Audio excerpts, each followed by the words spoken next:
C'est une ordure.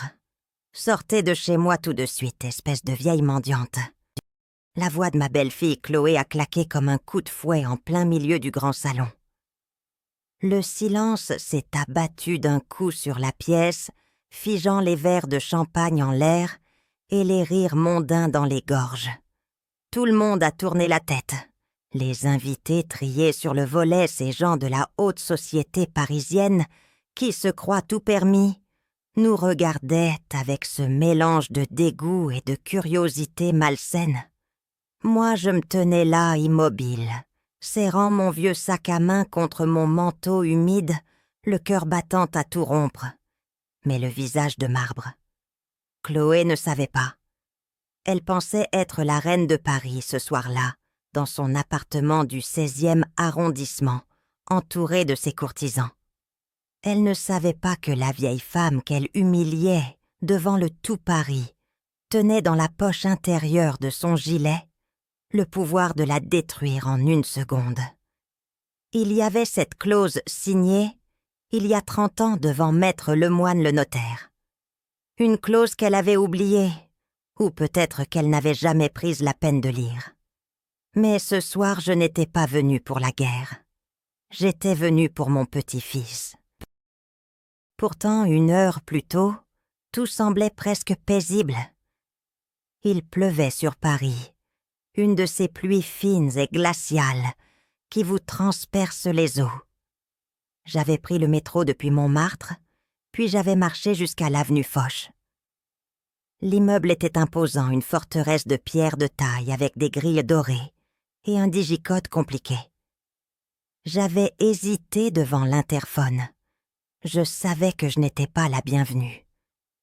Depuis que mon fils Bastien avait épousé Chloé, je n'étais plus qu'une ombre gênante, une relique du passé qu'on cache sous le tapis. Mais c'étaient les 5 ans de mon petit Hugo. 5 ans, c'est un âge important. On commence à comprendre le monde. Je ne voulais pas qu'il pense que sa grand-mère l'avait oublié.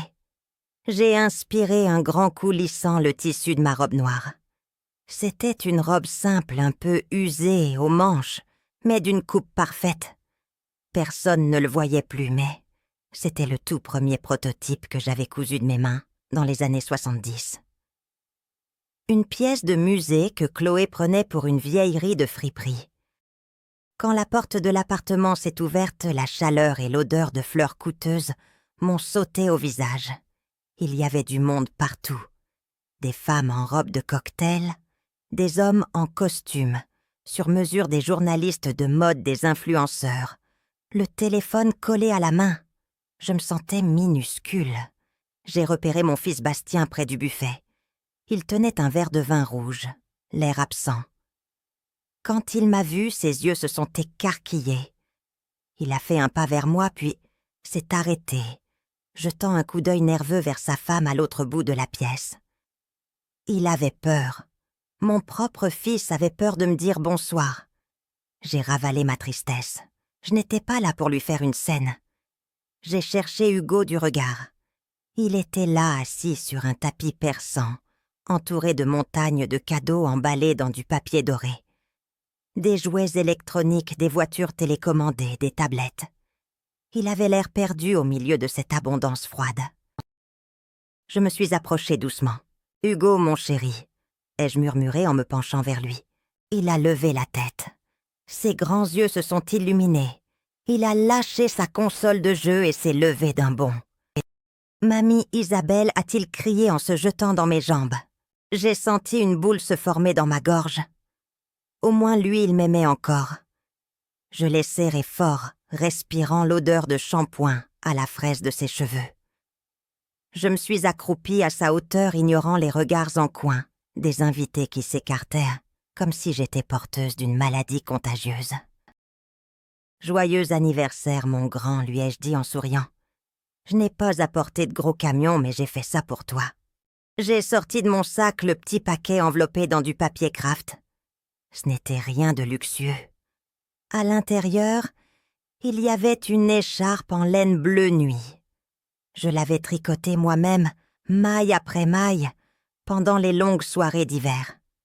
Mais Ce n'était pas n'importe quelle laine. C'était du cachemire pur, un reste de pelote que j'avais gardé précieusement depuis l'époque où je dirigeais les ateliers. Et surtout, dans la doublure, j'avais brodé nos initiales entrelacées H et I. Hugo l'a prise avec délicatesse. Il a caressé la laine douce. « C'est tout doux, mamie, a-t-il dit avec un vrai sourire. C'est là que l'ombre est tombée sur nous. Une ombre parfumée au parfum de luxe agressif, accompagnée du bruit sec des talons aiguilles sur le parquet. J'ai levé les yeux. Chloé était là.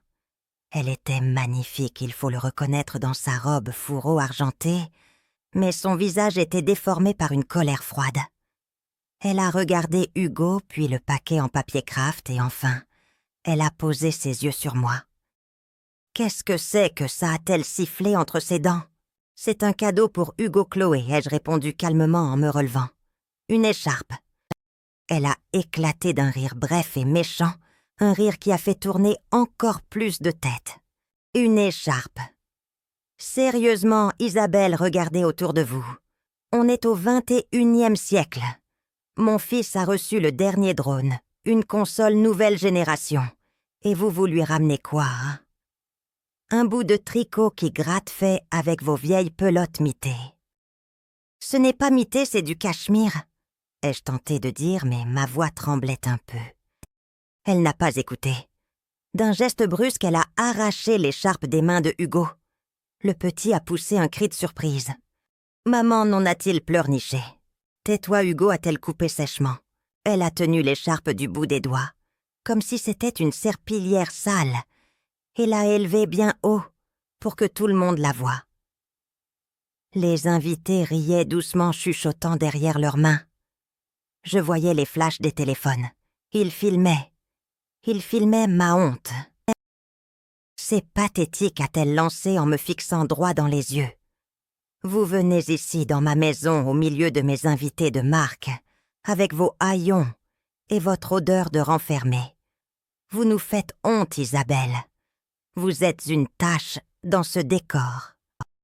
Elle s'est tournée vers une grande poubelle en inox design qui trônait près du bar. Et sans une once d'hésitation, elle a jeté mon écharpe à l'intérieur, par-dessus des serviettes en papier et des restes de gâteau. « Voilà sa place », a-t-elle dit en claquant le couvercle, avec les ordures. Hugo s'est mis à pleurer silencieusement. J'ai senti le sang quitter mon visage. J'avais froid, terriblement froid. J'ai cherché Bastien du regard. Il était à 2 mètres. Il avait vu. Il avait tout vu. Il a croisé mon regard et j'ai vu dans ses yeux une supplication muette. « Ne fais pas de vagues, maman, s'il te plaît. » Il a baissé la tête et a pris une gorgée de son vin, me laissant seule face à la meute. C'était ça le plus dur. Pas la méchanceté de Chloé, mais la lâcheté de mon fils. Chloé a fait un pas vers moi, envahissant mon espace vital, son visage parfait, à quelques centimètres du mien. « Maintenant, vous allez partir, » a-t-elle murmuré, mais assez fort pour que le cercle autour de nous entende. « Et ne revenez jamais. Vous n'avez plus votre place dans ce monde. Vous êtes périmée, Isabelle. Comme votre robe. » Je suis restée un moment sur le trottoir sous la pluie glaciale, à regarder la porte lourde se refermer sur moi. Les larmes que j'avais retenues ont fini par couler, se mélangeant aux gouttes d'eau sur mes joues ridées. J'ai remis mon vieux bonnet, j'ai serré mon col et j'ai repris le chemin du métro. Ce soir-là, je n'ai pas dormi. J'ai passé la nuit assise dans mon fauteuil, à caresser mon chat avec une seule pensée en tête.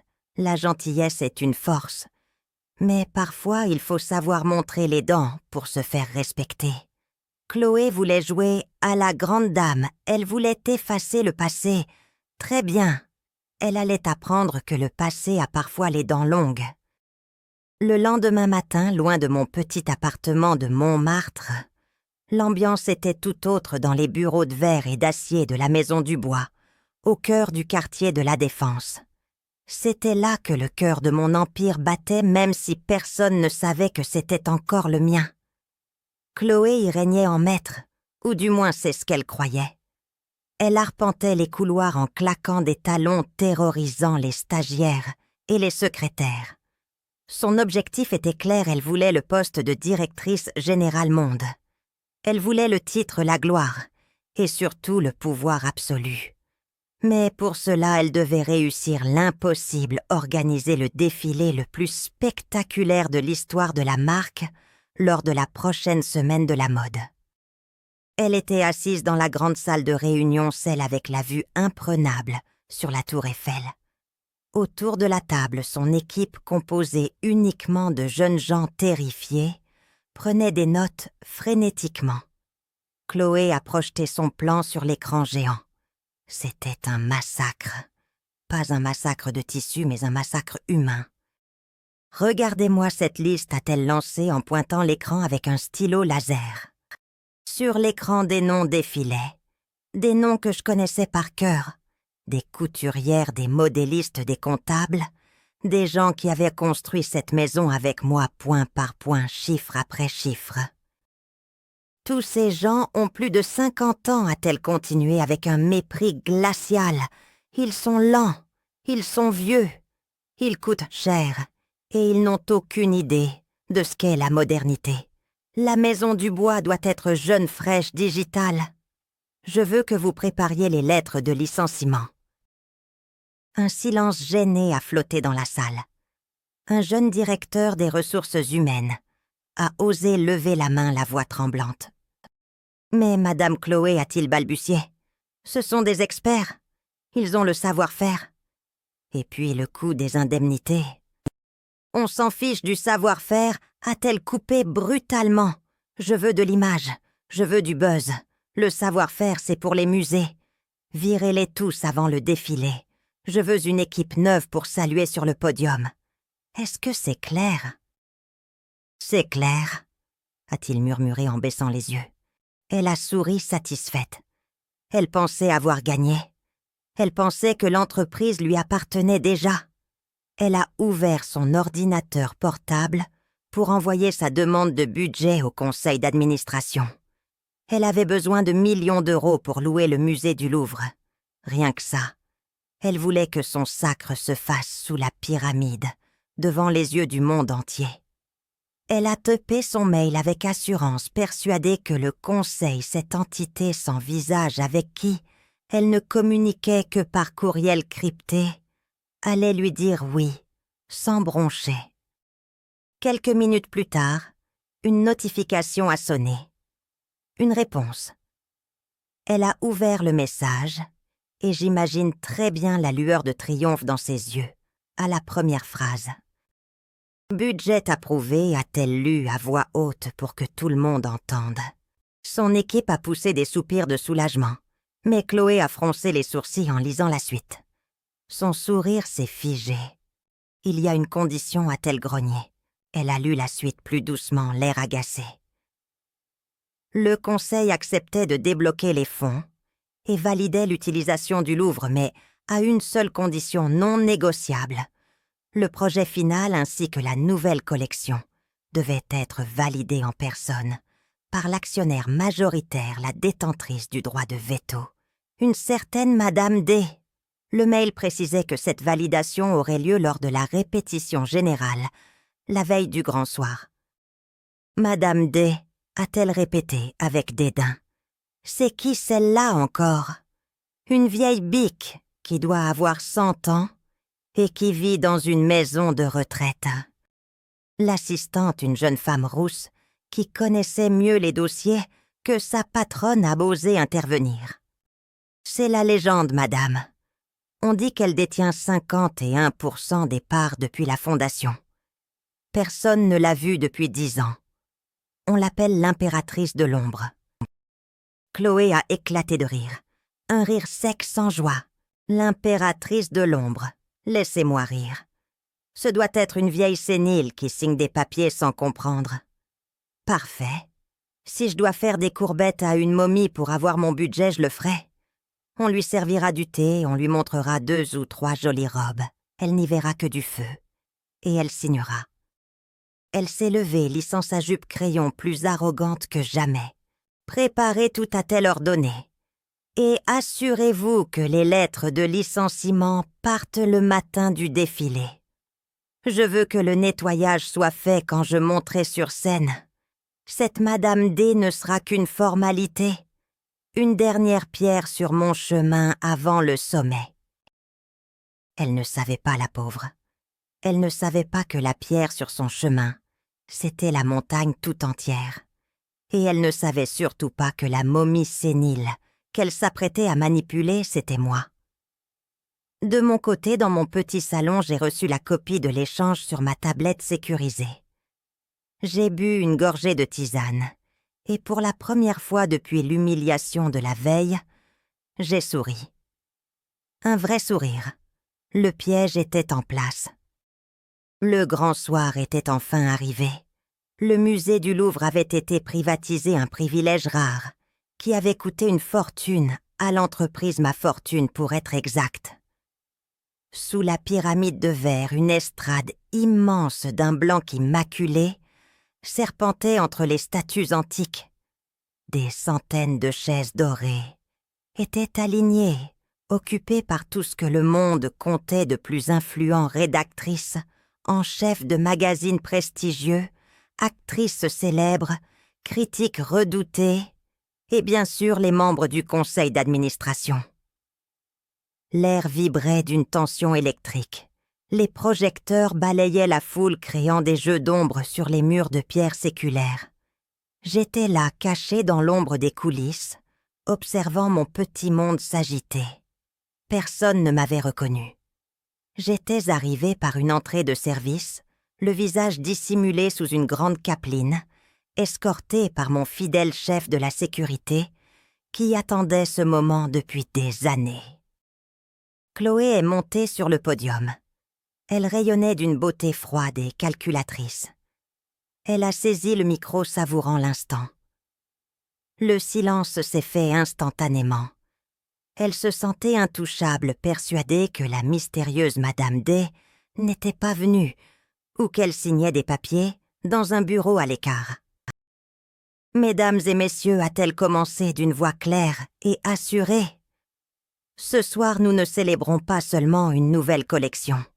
Nous célébrons une rupture, une révolution. » Elle a marqué une pause théâtrale, balayant l'assistance du regard. Pendant trop longtemps, la Maison du Bois a été enchaînée, à son passé a-t-elle poursuivi, en arpentant la scène. Nous avons vénéré de vieilles idoles. Nous nous sommes accrochés à des traditions poussiéreuses qui nous empêchent de voler. Mais ce soir, je vous dis, le passé est mort. D'un geste impérieux, elle a pointé l'écran géant derrière elle. Une image est apparue immense en haute définition. Un murmure a parcouru la salle. C'était une photo prise à la dérobée, lors de l'anniversaire de Hugo. On y voyait ma robe noire, celle que je portais ce jour-là grossie pour en montrer l'usure avec une légende cruelle en lettres rouges, l'élégance périmée. « Regardez ceci » a-t-elle lancé avec mépris. C'est exactement ce que nous ne voulons plus. Cette esthétique de grand-mère triste et fatiguée. C'est une insulte à la modernité. Il est temps de jeter tout cela à la poubelle comme on jette un vieux chiffon. Mon cœur s'est serré, non pas de douleur cette fois, mais d'une rage froide et déterminée. C'était le signal. J'ai fait un signe de tête au régisseur Lumière, un vieux compagnon de route, qui avait les larmes aux yeux. « Maintenant » ai-je murmuré. D'un coup sec, toutes les lumières du Louvre se sont éteintes. Le noir total. La salle a retenu son souffle. Quelques cris de surprise ont fusé. Chloé s'est tue désemparée. « C'est quoi ce problème technique » a-t-elle aboyé dans le micro, sa voix trahissant une pointe de panique. « Rallumé » mais au lieu de la lumière blanche crue, c'est une musique qui a monté. Douce d'abord, puis puissante. C'était la symphonie signature de la Maison du Bois, celle que j'avais fait composer 40 ans plus tôt, une mélodie que tout le monde croyait oublier. Un projecteur unique, puissant comme un soleil, s'est allumé à l'entrée du podium. Et je suis entrée.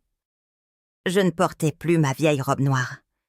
J'étais drapée dans une création haute couture, une robe fourreau, en velours bleu nuit, brodée de fils d'argent, qui captait la lumière à chaque mouvement.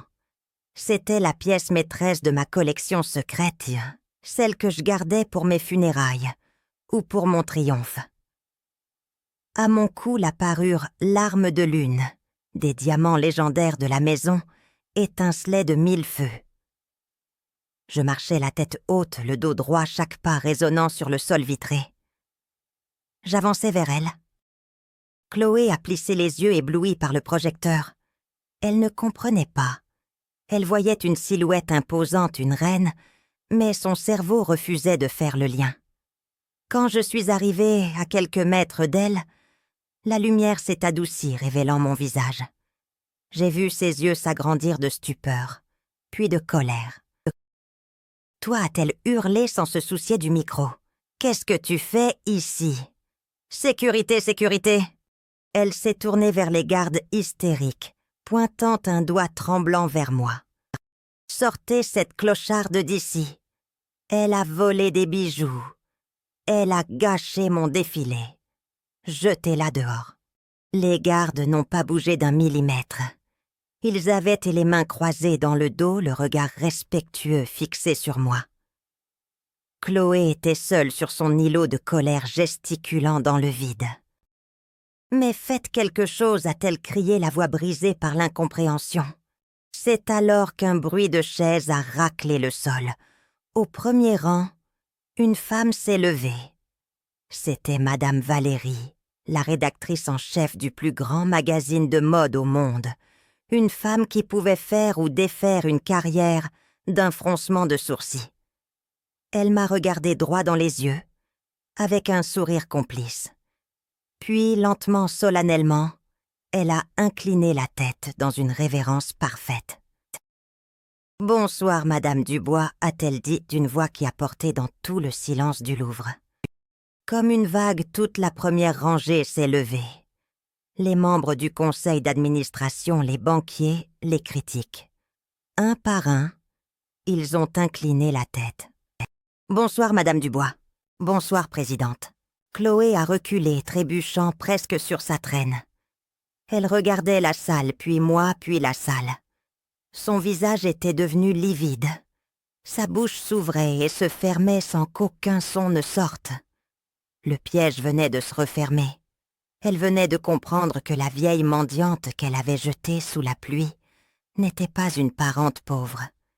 J'étais la couronne qu'elle convoitait. J'étais l'impératrice. Je lui ai pris le micro des mains tout doucement. Elle n'a opposé aucune résistance, comme une poupée dont on aurait coupé les fils. Elle restait là, la bouche entr'ouverte, à me fixer avec une terreur absolue. Le silence dans la salle était si lourd qu'on aurait pu entendre une épingle tomber sur la moquette. J'ai regardé la foule, tous ces visages connus qui attendaient mon jugement. Puis, je me suis tournée vers l'écran géant, celui-là même où elle avait projeté ma vieille robe pour se moquer de moi quelques minutes plus tôt. « Vous parliez de transparence, Chloé, ai-je dit, d'une voix calme qui a résonné sous la voûte. Vous parliez de montrer la vérité crue. Alors montrons-la. » J'ai fait un signe discret à la régie. L'image de ma robe a disparu. À la place, une vidéo a démarré. C'était l'enregistrement de son propre direct sur les réseaux sociaux la veille. Le son a jailli des enceintes violents saturées.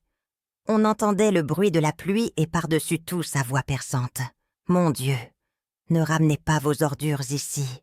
Vous faites tache dans le décor. » Sur l'écran immense, grand comme une façade d'immeuble, tout le monde a vu son visage déformé par la haine, ses mains manucurées jetant l'écharpe tricotée de mon petit-fils dans la poubelle et moi, poussé vers la sortie comme un chien galeux.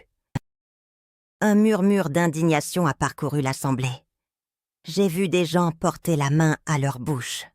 Madame Valérie au premier rang a secoué la tête avec dégoût. Chloé a regardé l'écran horrifiée. Elle s'est rendue compte que ce qu'elle croyait être une blague amusante pour ses abonnés était en réalité la preuve de sa cruauté diffusée devant l'élite mondiale. « Arrêtez ça » a-t-elle crié en se couvrant les oreilles. « Arrêtez !» J'ai fait un geste, et l'image s'est figée sur son visage hurlant. Je me suis tournée vers elle. « La mode, Chloé, ce n'est pas seulement du tissu et des paillettes, ai-je repris, en la regardant droit dans les yeux. C'est de l'art. Et l'art demande de l'âme. Vous avez du talent pour choisir les couleurs, c'est vrai. Mais vous avez une âme laide. Et la laideur, ma chère, ça ne se vend pas chez la Maison du Bois. » Elle a tenté de se redresser, cherchant une échappatoire, un argument, n'importe quoi. Je ne savais pas que c'était vous, a-t-elle balbutié, les larmes aux yeux. Si j'avais su. C'est bien là le problème, l'ai-je coupé sèchement. Vous ne respectez les gens que s'ils portent une couronne. Mais une vraie reine respecte même le mendiant. J'ai pris une grande inspiration. Le moment était venu. En tant qu'actionnaire majoritaire et présidente du conseil de surveillance, j'ai une annonce à faire. Chloé, vous êtes renvoyée. Sur le champ, vous n'avez plus rien à faire dans mon entreprise. Renvoyée, a-t-elle répété comme si le mot n'existait pas dans sa langue. Mais le défilé, ma carrière. Votre carrière est terminée, a répondu une voix grave venant de l'escalier latéral. C'était Maître Lemoine le notaire, et avocat de la famille depuis 40 ans. Il est monté sur scène tenant une pochette bleue à la main. Il n'était pas seul. 2 officiers de police en uniforme attendaient au pied des marches les bras croisés. Chloé a blanchi. Elle a regardé les policiers puis l'avocat. « Qu'est-ce que c'est que ça ?» a-t-elle demandé, d'une voix faible. Maître Lemoine a ajusté ses lunettes et a ouvert le dossier. « Nous avons audité les comptes ce matin, madame », a-t-il déclaré d'un ton professionnel et froid. La fête d'anniversaire, d'hier soir, les traiteurs de luxe, les cadeaux hors de prix, tout a été réglé, avec la carte bancaire de la société. C'est du détournement de fonds sociaux et de l'abus de biens sociaux. « Ce n'est pas vrai !» a-t-elle crié paniquée. C'était des frais de représentation. C'était une fête pour un enfant de 5 ans, a rétorqué Maître Lemoine implacablement. Et ce n'est pas tout. Les voyages, les bijoux, les travaux dans votre appartement. Tout est là. Vous avez volé l'entreprise, Chloé. Les inspecteurs qui attendent en bas vont vous accompagner pour en discuter au commissariat central. Chloé a vacillé. Elle a cherché un appui, un allié. Ses yeux se sont posés sur Bastien, mon fils, qui venait d'apparaître de l'autre côté de la scène. Il avançait lentement la tête haute, pour la première fois depuis des années. Elle a couru vers lui, s'accrochant à sa veste comme une naufragée. « Bastien, dis-leur, a-t-elle supplié en le secouant. Dis-leur que c'est une erreur, c'est ta mère qui monte tout ça. Aide-moi, chérie. » Bastien ne l'a pas repoussée violemment. Il a simplement retiré ses mains de sa veste, avec une douceur triste comme on enlève une poussière. Il l'a regardée, et j'ai vu dans ses yeux que l'homme qu'elle avait manipulé et écrasé n'existait plus. « Je ne peux pas t'aider, Chloé, a-t-il dit doucement. Mais je suis ta femme, a-t-elle hurlé. Plus pour longtemps, a-t-il répondu. Il a sorti une enveloppe blanche de sa poche intérieure. Pas un dossier juridique épais, juste une simple lettre. « J'ai vu comment tu as traité ma mère hier, a-t-il continué, la voix tremblante d'émotions contenues. J'ai eu honte. Honte de ne rien dire. Honte d'être ton mari. Maman avait raison depuis le début. Tu es une coquille vide. » Il lui a tendu l'enveloppe. « C'est une demande de divorce. Je veux la garde exclusive de Hugo. Je ne veux pas qu'il grandisse en te ressemblant. » Chloé a regardé l'enveloppe comme si c'était une bombe. Elle ne l'a pas prise. Elle a reculé, trébuchant sur ses talons aiguilles, seule au milieu de la scène cernée par ma réussite par la loi et par l'échec de sa vie personnelle. Les policiers ont commencé à monter les marches. Le cliquetis des menottes à la ceinture de l'un d'eux a résonné étrangement dans le silence du musée. Elle était finie. Ce n'était pas un spectacle joyeux, croyez-moi. Il n'y a aucune gloire à voir quelqu'un s'effondrer, même quand cette personne a passé des années à piétiner les autres. Les 2 policiers ont monté les dernières marches, avec ce calme professionnel qui effraie plus que les cris. Chloé a tenté de reculer encore, mais ses talons se sont dérobés sous elle. Elle a failli tomber, se rattrapant de justesse au bras de l'un des agents. Une ironie mordante, quand on y pense, elle s'accrochait à ceux venus l'arrêter. « Je suis une célébrité », a-t-elle glapi en essayant de dégager son bras. « Vous ne pouvez pas me toucher. Je connais le préfet. »« Nous avons un mandat, madame », a répondu l'officier le plus âgé d'une voix sourde. « Veuillez nous suivre sans faire d'esclandre, pour votre propre dignité. » De la dignité, elle n'en avait plus. Quand ils lui ont passé les menottes, ce bruit métallique, ce petit clic sec et froid, a semblé résonner plus fort que la musique qui s'était tue. La salle entière était debout, non pas pour l'applaudir, mais pour voir la chute. Les téléphones étaient braqués sur elle, des centaines d'yeux numériques, enregistrant sa déchéance en direct. Elle qui vivait pour l'image, elle mourait par l'image. Ils l'ont fait descendre de l'estrade. Elle a dû traverser toute la longueur de la salle, passant devant ces mêmes rangées de velours où elle rêvait de trôner. J'ai vu Madame Valérie détourner le regard gêné. J'ai vu d'anciens collaborateurs qu'elle avait humiliés, la regarder passer avec un visage de marbre. Chloé pleurait maintenant son maquillage parfait, coulant sur ses joues, ruinant ce masque d'invincibilité qu'elle portait depuis si longtemps. « C'est une erreur !» a-t-elle sangloté en passant les portes battantes encadrées par les uniformes bleus. Bastien. Mais Bastien ne regardait plus la porte. Il était tourné vers moi.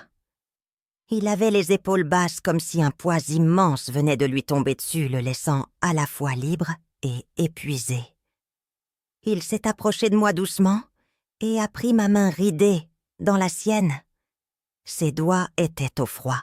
« Pardon, maman », a-t-il chuchoté, la voix brisée. « Je suis tellement désolée. » J'ai serré sa main. Je ne voulais pas de ses excuses. Je voulais juste retrouver mon fils. « Ce n'est pas grave, mon grand », ai-je répondu, en lui caressant le dos de la main. « C'est fini maintenant. » Je me suis tournée une dernière fois vers l'assemblée. Le silence était lourd, gêné. Ils attendaient quelque chose. Une explication, une colère, un discours triomphant. Mais je n'avais pas le cœur à triompher. J'ai repris le micro. La mode est un cycle, ai-je dit simplement, dans le calme revenu. Parfois, il faut détruire ce qui est laid pour laisser repousser ce qui est beau. Ce soir, le défilé est annulé.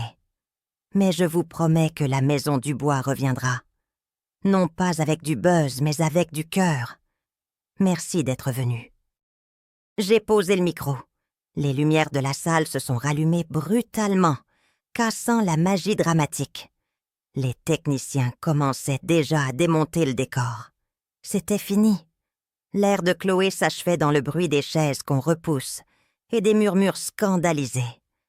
Mais pour moi, le travail ne faisait que commencer. Il fallait nettoyer les dégâts.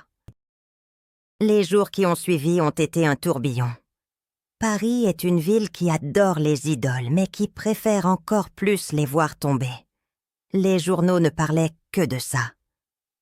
La chute de la Maison du Bois, l'arrogance punie, le scandale du Louvre. On voyait la photo de Chloé partout, le visage caché par sa veste montant dans le fourgon de police. C'était cruel, certes, mais il y a une justice immanente dans ce monde. Quand on sème le vent avec autant d'application, on récolte forcément la tempête. Moi, je n'ai pas donné d'interview. Pas une seule. J'ai laissé le silence faire son œuvre. Ce qui m'importait, c'était l'intérieur de la maison, pas la façade. Le lundi matin, à 8 heures précises, je me suis présentée au siège, dans cette tour de verre de la Défense que je n'avais pas visitée depuis une décennie. L'ambiance dans le hall était funèbre. Les réceptionnistes chuchotaient, les cadres marchèrent vite le nez dans leurs dossiers, craignant d'être les prochains sur la liste des épurations. Quand je suis passé les portiques de sécurité, le chef des gardiens, un ancien qui me connaissait bien, s'est mis au garde à vous. « Bonjour, Madame Isabelle », a-t-il dit avec un respect qui m'a réchauffé le cœur. « C'est bon de vous revoir. »« Bonjour, Marcel », ai-je répondu en lui souriant. « On a du travail. » Je suis montée directement au 42e étage, l'étage de la direction. Le bureau de Chloé, ou plutôt ce qui avait été son bureau, était déjà sous scellé. 2 policiers finissaient d'emporter des cartons de documents. J'ai détourné le regard. Je me suis dirigée vers la salle de réunion, celle où elle avait planifié son grand nettoyage. Ils étaient tous là. Les « anciens », comme elle les appelait, avec dégoût. Mes couturières, aux doigts d'or, mes modélistes, aux cheveux gris, mes comptables fidèles. Ils étaient assis autour de la table, la tête basse, attendant l'exécution. Ils pensaient que malgré le départ de Chloé, le plan de licenciement était toujours d'actualité. L'atmosphère était lourde de résignation et d'angoisse. J'ai poussé la porte doucement. Ils ont levé la tête surpris. Quand ils m'ont reconnu, j'ai vu des larmes monter aux yeux de certains. Madame Rosa, la chef d'atelier qui était là depuis mes débuts dans le garage de Montmartre, s'est levée difficilement. « Madame Isabelle », a-t-elle murmuré, la voix tremblante. « C'est vraiment vous. »« C'est moi, Rosa », ai-je dit en avançant dans la pièce. « Asseyez-vous, je vous en prie. » Je suis allée en bout de table. Il y avait une pile de dossiers devant moi. Les lettres de licenciement prêtes à être envoyées, signées par Chloé, avant son arrestation. J'ai posé ma main dessus. Le papier était froid, impersonnel. J'ai regardé ces visages inquiets, ces gens qui avaient donné 30 ou 40 ans de leur vie à mon entreprise. On nous a dit que nous étions trop vieux, a dit M. Paul, le directeur financier, en essuyant ses lunettes. On nous a dit que nous ne comprenions plus le marché. J'ai pris la première lettre de la pile. Je l'ai tenue en l'air un instant pour que tout le monde la voie bien. Puis, lentement, méthodiquement, je l'ai déchirée en 2. Le bruit du papier déchiré a claqué dans le silence comme un coup de pistolet libérateur. J'ai pris la suivante et j'ai fait de même. Puis une autre. « Vous n'êtes pas vieux », ai-je dit d'une voix ferme en continuant à déchirer. « Vous êtes la mémoire. Vous êtes l'âme. Une maison de couture sans mémoire, c'est comme un arbre sans racines. Au premier coup de vent, il tombe. Chloé a voulu planter des fleurs en plastique parce que ça brille et que ça ne fane pas. Mais nous allons refaire pousser une forêt. » J'ai poussé le tas de papier déchiré au centre de la table.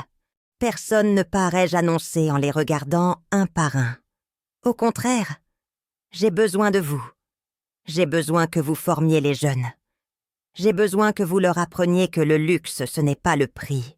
Sur l'étiquette, c'est le temps qu'on passe à bien faire les choses. Il y a eu un moment de flottement, comme s'ils n'osaient pas y croire. Et puis Rosa a souri. Un vrai sourire radieux qui a effacé 10 ans de fatigue sur son visage. Les épaules se sont détendues. Le brouhaha a repris timide d'abord, puis joyeux. C'était le son de la vie qui revenait dans l'entreprise. Pendant ce temps, mon fils Bastien m'attendait dans le couloir. Il avait changé. Il ne portait plus ces costumes trop serrés que Chloé lui choisissait. Il avait l'air plus simple, plus posé. Il gérait les avocats, la presse et surtout il protégeait Hugo. Il s'est approché de moi quand je suis sortie de la réunion. « Les avocats de Chloé appellent toutes les heures », a-t-il dit en rangeant son téléphone. « Ils veulent négocier. Ils disent qu'elle est prête à renoncer à ses parts si on retire la plainte pour abus de biens sociaux. » J'ai marché jusqu'à la grande baie vitrée qui dominait tout Paris. On voyait l'Arc de Triomphe, au loin minuscule. « On ne retire rien, Bastien », ai-je répondu sans me retourner. Ce n'est pas de la vengeance, c'est de la justice. Si elle a volé, elle doit payer.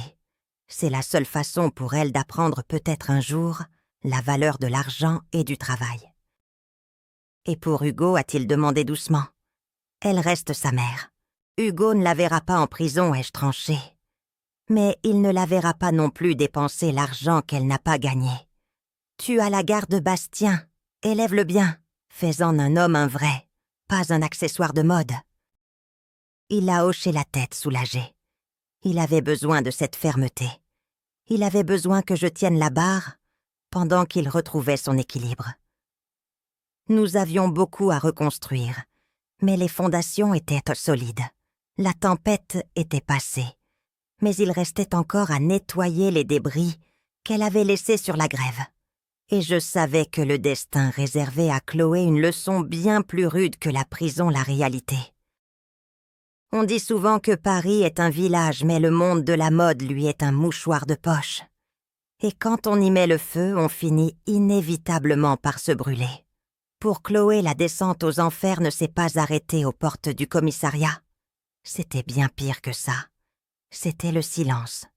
Ce silence terrible du téléphone qui ne sonne plus. Du jour au lendemain, celle qui se voyait déjà en couverture des magazines est devenue une pestiférée. À Milan, à Londres, à New York, son nom circulait mais sur une liste noire. Aucune maison, aucun créateur, pas même une petite marque de prêt-à-porter ne voulait d'elle. Elle était devenue toxique, comme disent les jeunes. Les dettes, elles n'ont pas oublié de se manifester. Sans le salaire mirobolant qu'elle touchait indûment chez nous, sans la carte de crédit de l'entreprise pour éponger ses folies, la réalité l'a rattrapée, avec la brutalité d'un mur de béton. Elle a dû tout vendre. Maître Lemoine m'a raconté avec cette pudeur des hommes de loi qui en ont trop vu, que les huissiers avaient vidé l'appartement du 16e arrondissement. Ses sacs à main de collection, ses chaussures à semelles rouges, ses fourrures. Tout est parti aux enchères pour rembourser une partie des sommes détournées. Elle est repartie avec 2 valises comme une étudiante fauchée pour aller vivre dans un petit studio en banlieue. C'est triste au fond. C'est le gâchis d'une vie construite sur du sable. Quelques mois plus tard, je me promenais rue de Rivoli. J'aime bien marcher dans Paris. Quand le printemps revient, regarder les vitrines sentir l'air du temps. Je n'étais pas seule, j'avais emmené Hugo manger une glace. Il riait, il avait retrouvé ses couleurs, loin de la tension permanente que sa mère imposait à la maison. En passant devant une de ces immenses enseignes de mode rapide, ces magasins où la musique hurle et où les vêtements coûtent moins cher qu'un sandwich, je me suis arrêtée. Quelque chose a attiré mon regard. C'était une silhouette familière là-bas derrière la vitrine, au rayon des promotions. Elle portait un gilet synthétique d'un vert criard, l'uniforme du magasin, et un badge en plastique épinglé de travers. C'était Chloé, mais ce n'était plus la Chloé flamboyante du Louvre. Elle avait les cheveux tirés en une queue de cheval stricte, sans maquillage, les traits tirés par la fatigue. Elle était à genoux par terre, en train de ramasser une pile de t-shirts qu'un client malpoli venait de faire tomber. J'ai vu une jeune chef de rayon, une gamine, qui devait avoir 20 ans à peine s'approcher d'elle et lui pointer sa montre du doigt en gesticulant. Chloé n'a pas répondu. Elle a baissé la tête humble et s'est remise à plier frénétiquement ses vêtements de mauvaise qualité, ses chiffons, qu'elle méprisait tant autrefois. Hugo a tiré sur ma main. « Mamie, on y va, la glace va fondre. » Il ne l'avait pas vue. Ou peut-être qu'il ne l'avait pas reconnue. J'ai hésité une seconde. Une part de moi, la part de la mère blessée, aurait voulu entrer. J'aurais pu me planter devant elle, acheter un t-shirt à 5 € et la regarder me rendre la monnaie. Juste pour la leçon. Juste pour boucler la boucle. Mais à quoi bon la vie s'était chargée de la leçon? Elle était là où elle devait être. Elle apprenait enfin ce que signifiait travailler dur pour un salaire modeste. Elle découvrait que le vêtement n'est pas qu'une image, c'est aussi de la sueur. J'ai resserré mes doigts sur la petite main de mon petit-fils. « Oui, mon chéri, on y va », ai-je répondu doucement. Je me suis détournée de la vitrine sans un regard en arrière. Je n'avais ni haine ni pitié, juste un sentiment d'achèvement. Chloé appartenait désormais à son propre monde, et moi je devais retourner au mien. J'avais une entreprise à redresser, et un petit garçon à voir grandir. Le passé était soldé. Chez Maison du Bois, l'air a changé. On ne sent plus cette odeur clinique de peur et de stress qui régnait dans les couloirs il y a quelques mois. Maintenant, quand on pousse la porte de l'atelier, on sent l'odeur rassurante de la vapeur des fers à repasser et de la craie de tailleur. J'ai tenu parole. Je n'ai licencié personne. Au contraire, j'ai créé un nouveau pôle, le Conseil des sages. Rosa, Paul et les autres, ceux que Chloé appelait les vieux débris, sont devenus les mentors des jeunes créateurs sortis d'école. C'est magnifique à voir. On voit des têtes blanches, penchées sur des têtes brunes, des mains ridées, guidant des mains lisses sur le tombé d'un tissu ou la coupe d'un patron.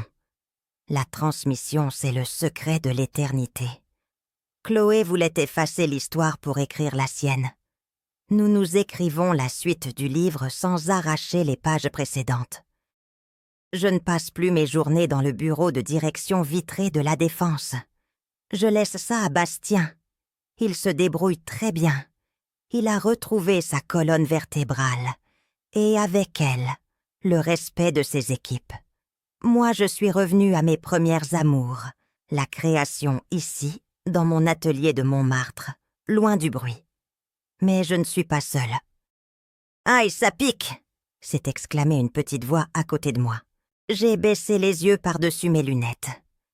Hugo était assis sur un tabouret haut, les jambes ballantes, un morceau de feutrine rouge entre les mains.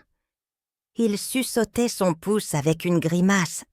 « C'est le métier qui rentre, mon chéri, ai-je dit en lui tendant un dé à coudre en argent. Tiens, mais ça, c'était celui de ton arrière-grand-père. » Il l'a enfilé. Il était un peu grand pour son petit doigt, mais il l'a gardé fièrement. Pourquoi on ne l'achète pas tout fait le costume de super-héros, a-t-il demandé, en essayant de renfiler l'aiguille. Maman disait qu'on peut tout commander sur Internet. J'ai posé mes ciseaux et je l'ai regardé. Il avait encore beaucoup à apprendre, mais il était curieux, et c'était le plus important. Parce que ce que tu achètes, tout fait n'importe qui peut l'avoir, Hugo, ai-je répondu doucement. Mais ce que tu fais avec tes mains, avec ton temps et ton cœur, c'est unique. C'est ça le vrai luxe. C'est de mettre un peu de toi dans ce que tu donnes aux autres.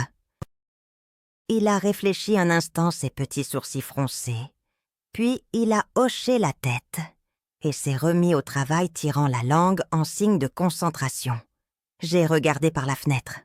La pluie tombait encore sur Paris comme le soir de cette fameuse fête, mais cette fois j'étais au chaud entourée des miens. On pense souvent que l'habit fait le moine, que si l'on porte de la soie et des diamants, on devient quelqu'un de bien. Chloé l'a cru toute sa vie. Elle pensait qu'en s'habillant comme une reine, elle en deviendrait une. Mais elle a oublié l'essentiel. L'élégance, la vraie, ne s'achète pas dans une boutique de l'avenue Montaigne. Elle ne se voit pas sur une photo Instagram. L'élégance, c'est la façon dont on traite les gens qui ne peuvent rien nous apporter. C'est la gentillesse quand personne ne regarde. C'est le courage de rester soi-même quand le monde entier vous dit de changer. J'ai repris mon aiguille et j'ai piqué dans l'étoffe, point après point solide et régulier. La Maison du Bois est sauvée, mon fils est libre, et mon petit-fils apprend la valeur de l'effort. Je peux enfin dire que ma collection est complète.